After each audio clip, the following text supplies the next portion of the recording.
சமீபத்தில் பெய்த மழையின் காரணமாக செங்குளம் நிறைந்து தண்ணீர் ஊற்றெடுத்து குடியிருப்பு பகுதிகளில் சூழ்ந்து வருகிறது. கோவை குனியமுத்தூர் 88வது வார்டு KGK சாலை மற்றும் 87வது வார்டு குறிச்சி நகர் உள்ளிட்ட இடங்களில் சமீபத்தில் பெய்த மழையின் காரணமாக செங்குளம் நிறைந்து தண்ணீர் ஊற்றெடுத்து அப்பகுதிகளை முழுவதுமாக ஆக்கிரமித்து வருகின்றது.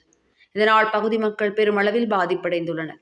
இதுகுறித்து பலமுறை மாநகராட்சி நிர்வாகம் மற்றும் 88வது வார்டு மாமன்ற உறுப்பினரிடம் புகார் அளித்தும் தற்போது வரை எந்தவிதமான நடவடிக்கையும் எடுக்கவில்லை என்று பொதுமக்கள் கூறுகின்றனர்.